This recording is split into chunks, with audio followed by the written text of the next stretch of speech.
Nice morning. He doesn't think so. He's not the only one. Yes, I think so. I think that'll be all right. Trouble, trouble, trouble.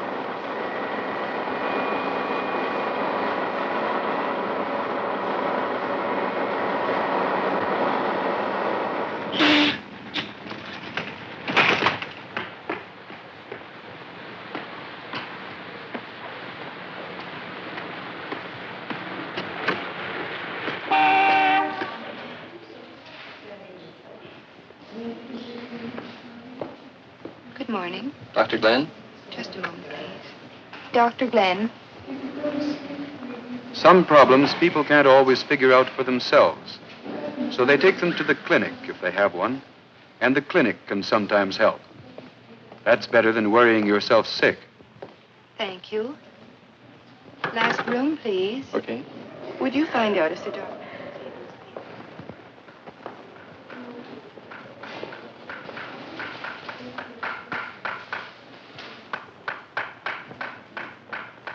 All right, Jane. Begin now.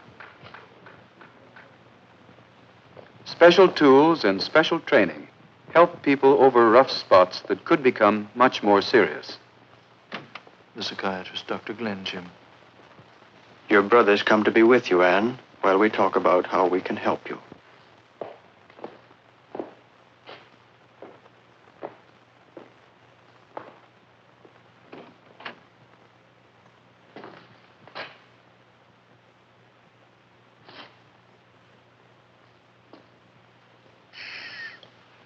This time a year ago, Anne was a perfectly normal, healthy girl.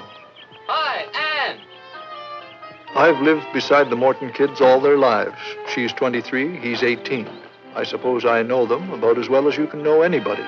At least I thought so then. Their dad's a chartered accountant, and he works hard at it. He's not what I'd call easy with the children. He's something of a disciplinarian. Their mothers had most to do with their bringing up. Oh, yes, there are neighbors on the other side, Mrs. Palmer and Mrs. Plummer, lifelong friends. Mrs. Morton tended to be a bit fussy with her grown-up daughter sometimes. Ready, Anne? Let's go.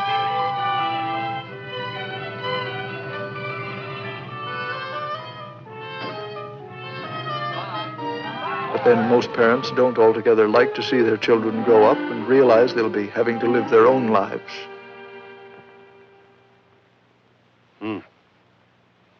Anne. Anne had worked for Bill Thompson since she'd left high school, did secretarial work and managed the office. She'd been a good worker. But there came a time when Bill began to notice something was wrong. Something was bothering her, and it was interfering with her work. I think you might as well go home.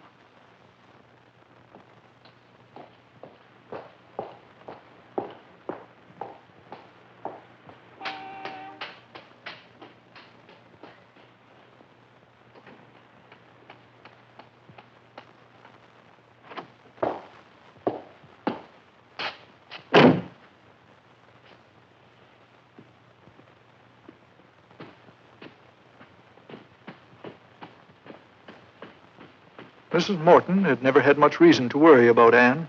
She'd been an ideal child, I suppose you could say. Quiet, clever, and obedient.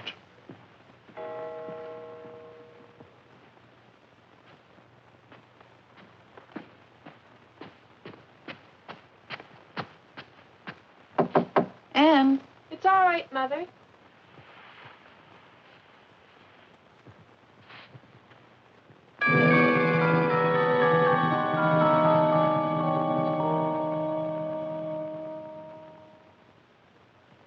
Mealtime at the Mortons, everyone sat down together, on time, unless someone was sick.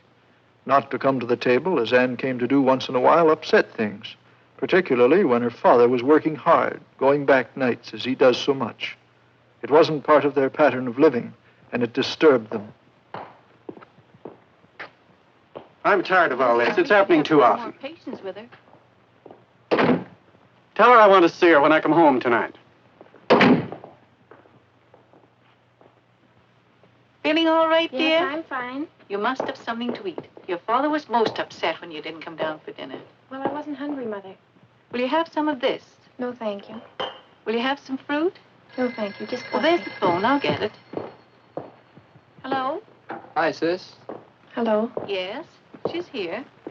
Just a moment. It's for you, Anne. No. Anne!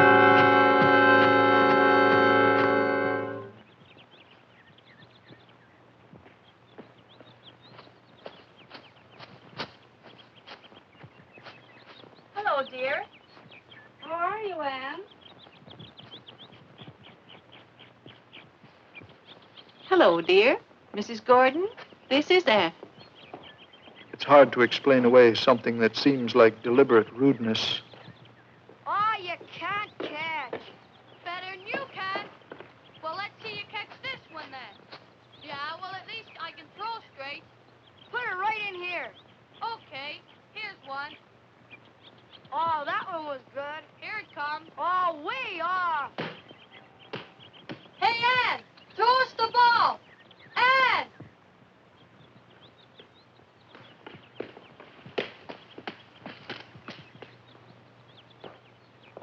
There's nothing quite so disturbing as something you can't understand going on in someone who's close to you. It makes you angry and it hurts. And in the hurt you feel, you forget that the trouble isn't in you, but in the person who inspired the hurt. Anne had begun to be suspicious of food that anyone might have touched.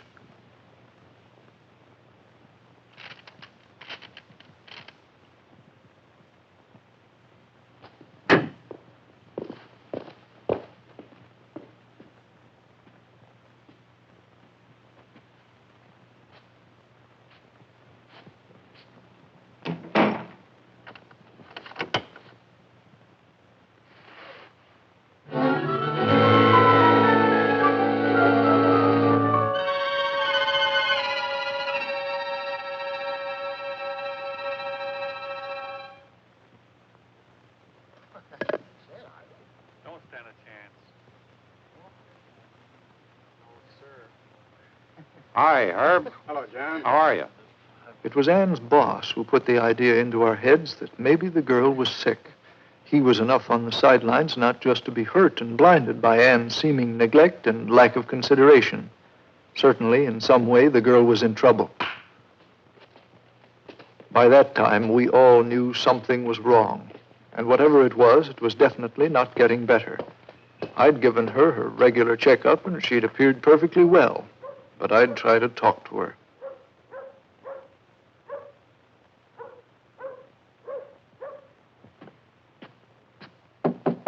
Anne?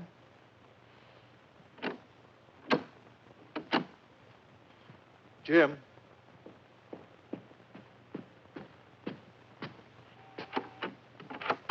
Anne, come on. Open up. That room seemed both like an escape and a prison for her. And whatever it was that kept her there, or that she kept away from by being there, she wouldn't say if she knew herself. During the next weeks and months, we tried everything we thought might do any good. But there was no way we could get at this girl or the trouble locked up inside her. She didn't seem to trust us, people she'd known all her life. We wanted to help, but we failed, all of us. We couldn't understand.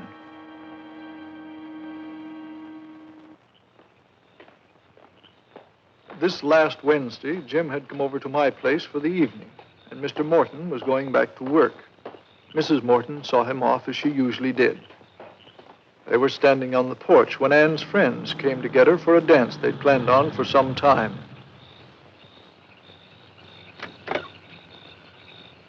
Evening, Mrs. Martin. Evening, sir. Evening, David. Is Anne ready? I'll get her. Well, I must get back to the office. Anne! David's here, Anne. Anne!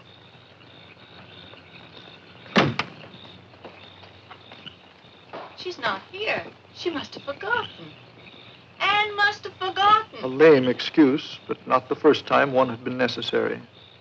This sort of thing had happened to all of us in one way or another, but that didn't help us to like it or understand it.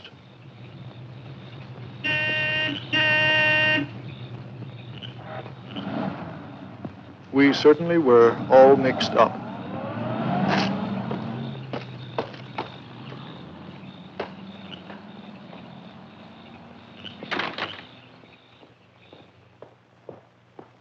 Anne!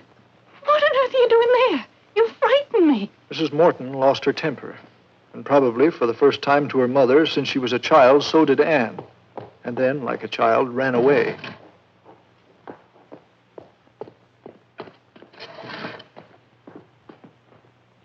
Anne?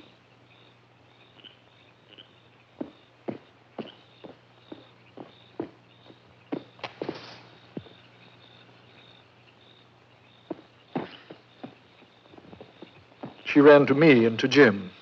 But we didn't know it, and she couldn't let herself make us know it.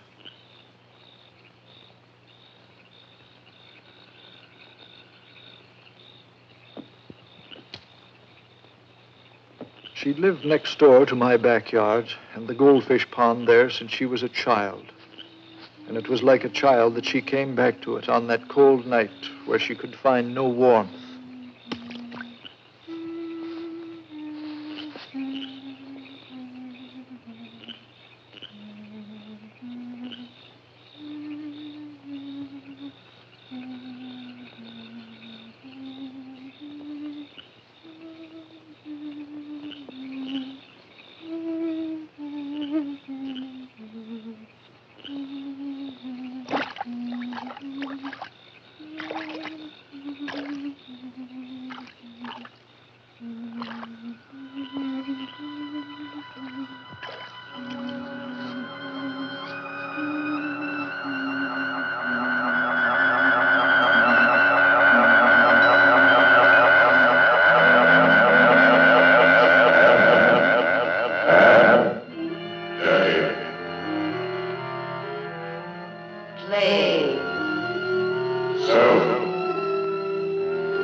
You are the mother, Anne.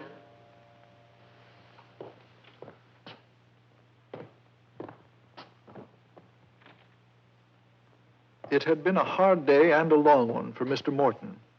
And he came home to find his wife with a sick headache from a daughter not accounted for, who had lost her temper and had been more than rude to her own mother. This was the last straw. He'd do the waiting up, and he'd tell her what was what, for once and for all.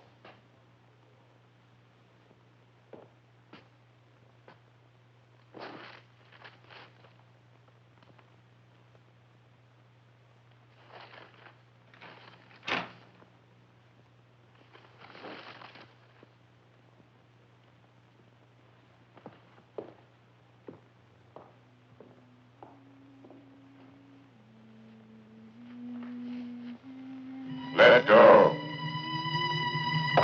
You've lost it.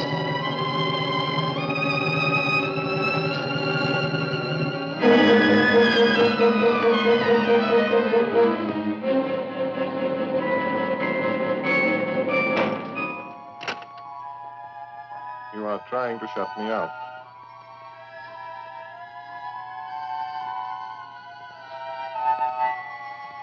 I am still with you.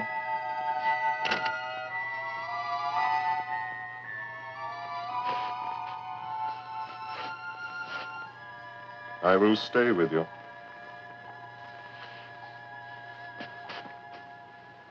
See yourself, Anne. See yourself. Is it you in the glass? The glass?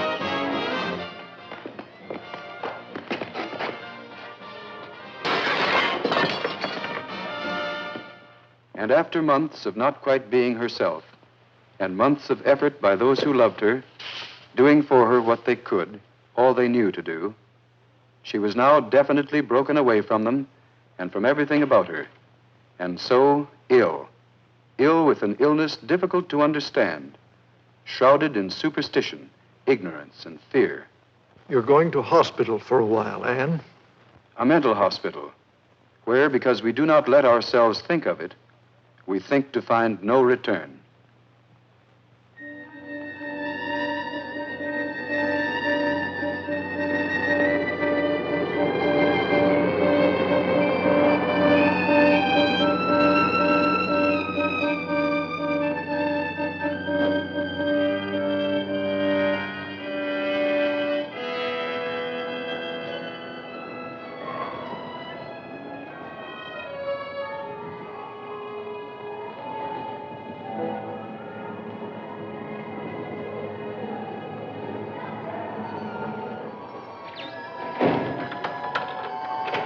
It's locked, you see. You'll never get out.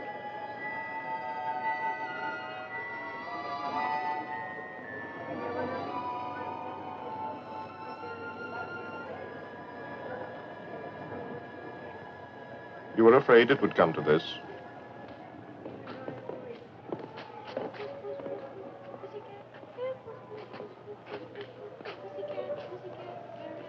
Everything will be all right. You'll feel better soon. It doesn't help to be stubborn, dear. And don't just sit. Go out for a walk. And do your hair.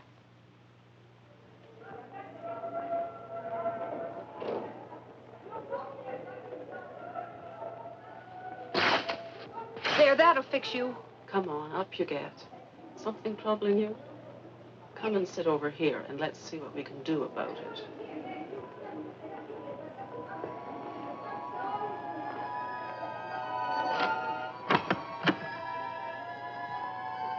They'll tell you all sorts of things, but you can't believe them. They'll try to tell you this is a hospital.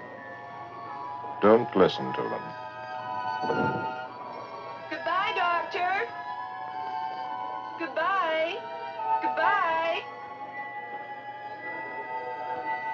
She's no patient. She didn't get well here. They get actors to do that. You listen to me, not them.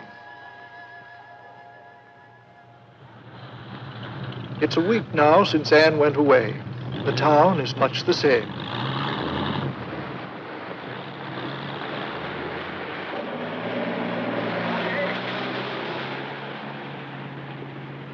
Anne's mother tells her friends Anne's in California for a rest.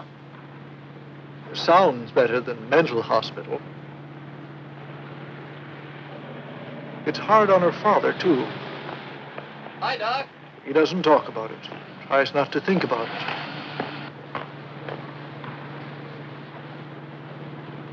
The problems you run into in a town makes you think. When people are troubled, they feed on themselves. Not a very healthy diet.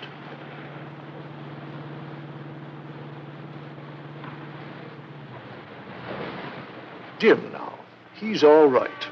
He knows it's an illness Anne has, and he knows she can get better.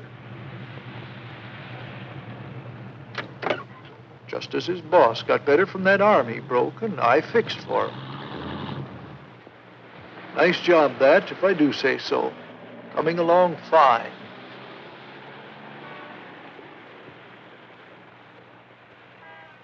Jim is a thoughtful boy. He's concerned about Anne, of course, but he's also concerned about the bigger problems. Why is it we seem to be afraid to think about mental illness when it takes up nearly half of all hospital beds? Why don't we hear more about it? Why must it remain a fearful mystery until it happens to strike someone close to us? Jim says it's wrong to keep our eyes shut to it. I think he's right.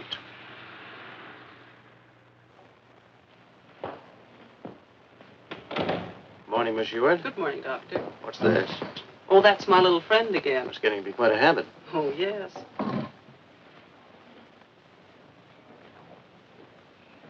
You two seem to be getting along fine.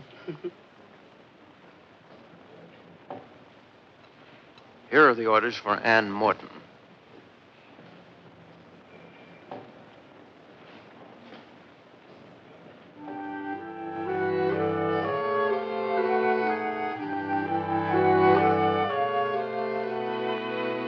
A mental hospital needs every facility of medical science for diagnosis of its patients, particularly since, by the nature of their illness, which they do not recognize or understand, they cannot cooperate with the doctor.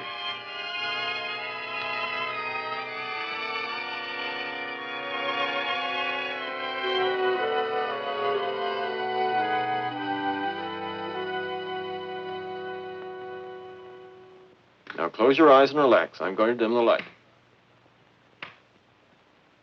Lie perfectly still.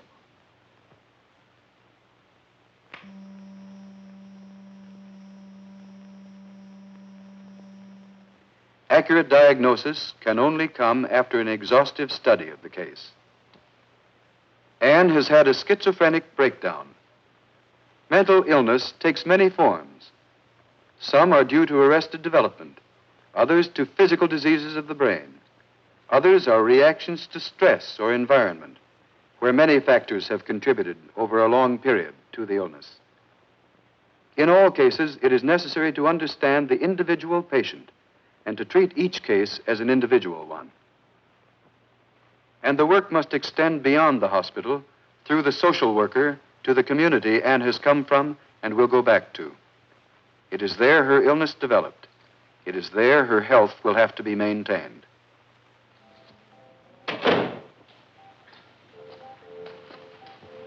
No breakfast tomorrow, Anne. You're starting electric treatment. Oh, I don't like that.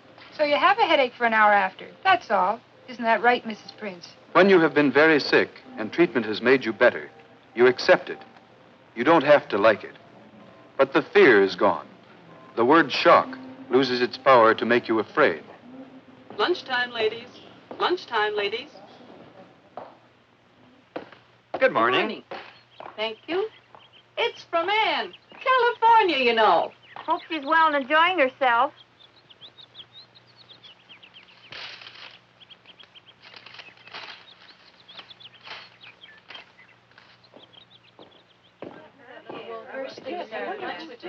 Oh, it's coming on very nicely. I thought I'd wait for it.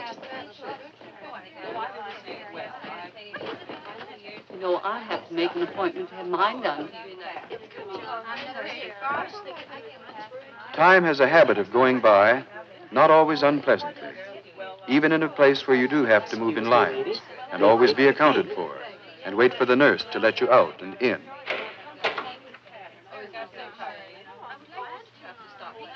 And part of the time you can be busy, learning things, doing things that are part of the treatment, but don't seem like treatment. All accounted for. I'll pick them up in time for lunch. About 11. Fine.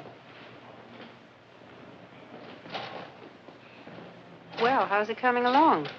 That looks very good.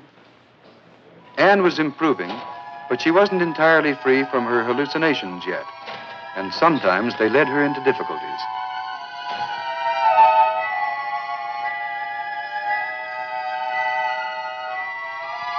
Be careful, Anne. Break something. Break something. Break something.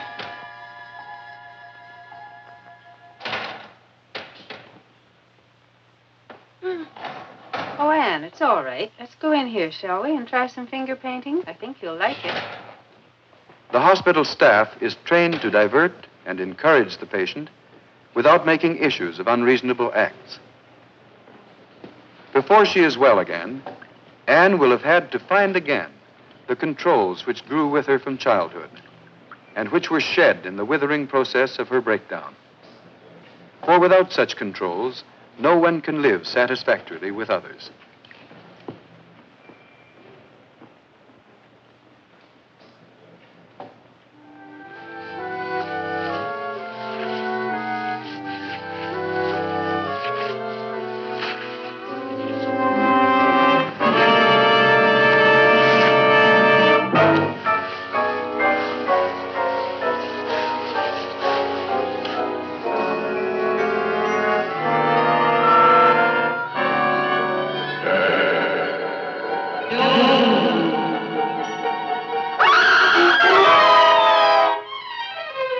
It's all right. not a sight. Come on. No. You'll feel better alone. Come on. Anne is fortunate to be in a hospital where there is time for the doctor to spend in psychotherapy, the psychological treatment of the individual patient. Such conditions do not always exist in our overcrowded mental hospitals. Do you know, the price of Miss milk Clark, has gone you're up next. again. I simply don't know how people manage. Mornings, the dormitories become treatment wards for electric and insulin therapy. Electroshock treatment causes immediate unconsciousness and a convulsion which quickly subsides. But the patients feel nothing. There is no pain. They sleep after treatment. When they awake, they are groggy, but after a shower, they are ready for breakfast and the day that lies ahead. Anne's dormitory, where her clothes are kept, is where she, too, on other days, has insulin treatment. Oh, Miss Holmes.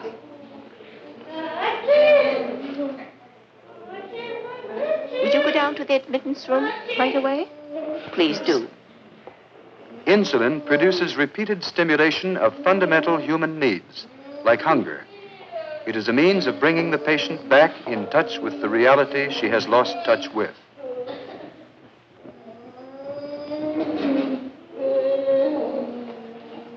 The change from disintegration to apparent health through treatment is dramatic and sometimes misleading, for it may take months for a personality once frayed out to reknit itself completely, even in the controlled and protected atmosphere of a hospital, where conflict and stress are at a minimum, where privileges and freedoms, with their additional challenges, are given only when the patient is able to handle them and turn them to good account.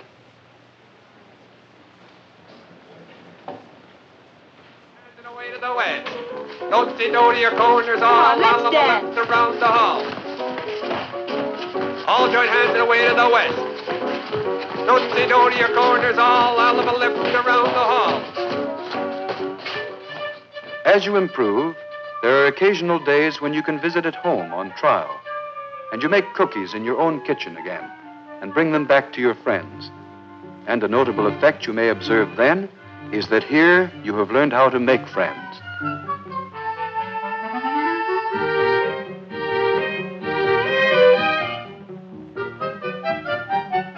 But here, being well now so much of the time, there are many things you naturally resent.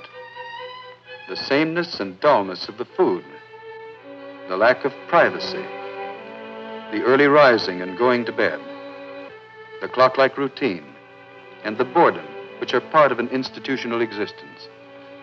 And above all, living in a locked-up place once you are well enough not to need locks and bars around you. Oh, well, you girls don't know what it's like. This place is far better than where I was when I was over there in the other building. It was much worse. You have to be upset for a long time to go where the chronic patients are. It's very hard to look after them, get them to eat, and take care of themselves, and not hurt others or be hurt. There are so many untidy people to look after. It never can be kept like our building.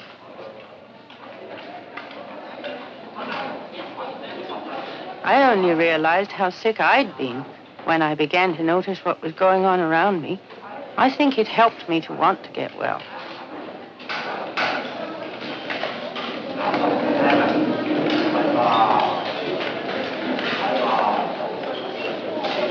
It's hard to believe anyone from there gets well, but they do. Some of them have been there for years. Some always will be. And the food, it's way better here. Here's your sedative. Thank you. Hey there. Glad you brought- Don't I get a cocktail? No, you won't need one. Good night.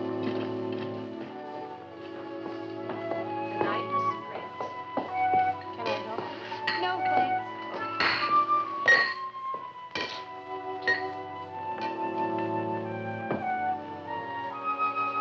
Thank you.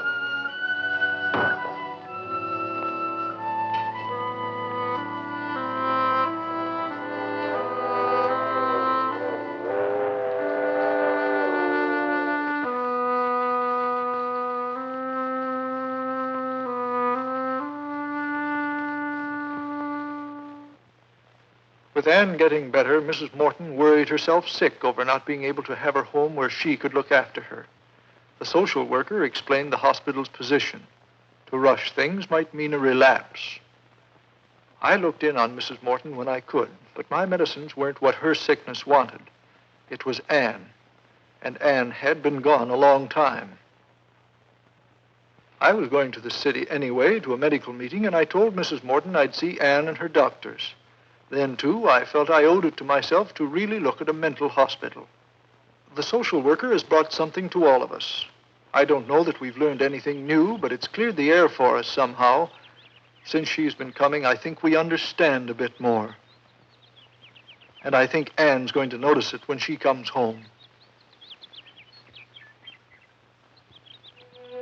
I remember not so many years ago when a patient went into a mental hospital, there wasn't much more you could do than wait for him to recover by himself. Now there are treatments which didn't exist before. And the usual question is not can he get better, but when will he get better? The whole atmosphere has changed. Now they look to immediate treatment and rapid recovery. Now they discharge almost as many as they admit. You don't hear much about the cures. People talk about their operations, but not about their mental illnesses. Mental illness isn't respectable yet. Nowadays, too, medical students and nurses and social workers are learning more about mental illness. We're beginning to set up community clinics and psychiatric wards in general hospitals to catch problems before they develop to a point where the mental hospital is the only answer. People don't like to think about mental illness. It's not comfortable. The result is we don't pay the attention to it that it merits as a public health problem. We still spend less to support the mentally ill than we do prisoners in jails.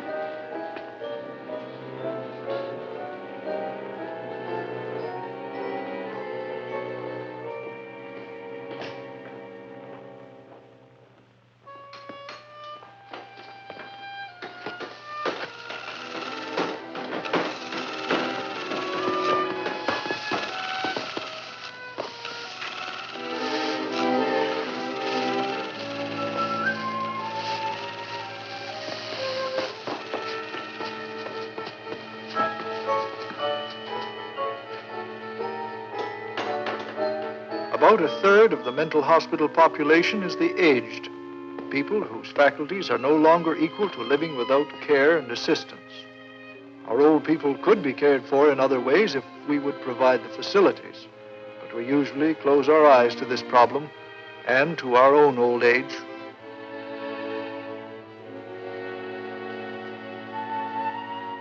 I left Anne with some of her fellow patients waiting for their group therapy to begin. If you saw these people anywhere else, you wouldn't know they'd been mentally sick. They knew. The experience had given them a good deal of understanding. Group therapy is a relatively new form of treatment. Free discussion of personal problems in a group with guidance from a doctor. It gives the patients insight into the difficulties that made them sick. It teaches them to see themselves in better perspective, that they are not unique, that others have similar problems. They become less self-centered. They find new satisfaction in doing things for others.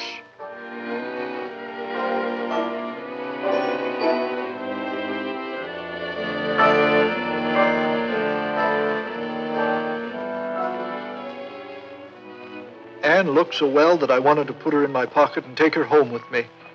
But I soon changed my mind. Leave me alone. Leave me alone. Let me out of here. Ah! I don't want to stay here. Leave me alone. We met a girl whose family had been too eager to get her home before the doctors were sure she was well enough. It might put her back several months.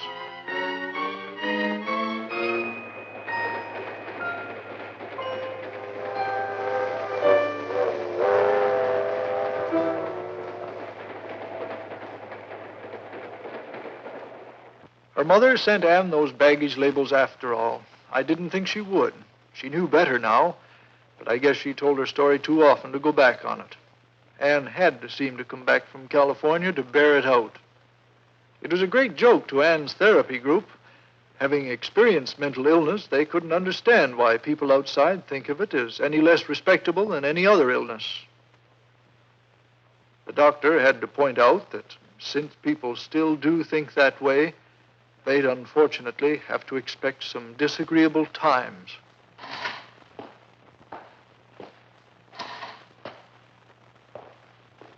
We will assume that Anne is being interviewed for her first job, and I'm her prospective boss. Now, Miss Martin, How do you do? where were you working last? In an insurance office. Why'd you leave there? I got sick. Sick? Why, yes. What was wrong? Well, I had a nervous breakdown. Oh? A nervous breakdown? I spent some time at a mental hospital. You were in a what? A mental hospital. A mental hospital? Well, I don't see why that would. Well, you see, Anne's disturbed. What do you think about that? That's not fair. She should have a test. I don't think Anne or anyone else Being in a mental hospital is no reason for telling her from getting a job. She needs a job. The things people will do.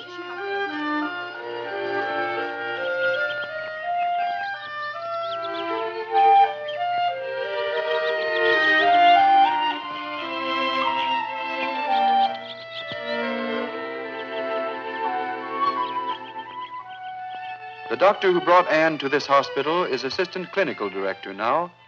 There was a pretty important decision affecting Anne at staff conference today. She's completely recovered.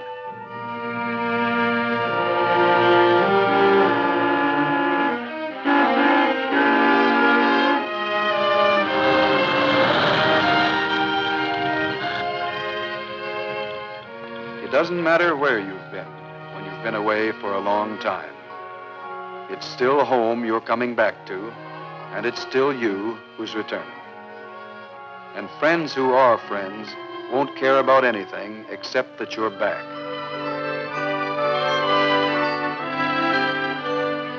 Everything's okay, Doc. Everything's okay. I hope it is for Anne.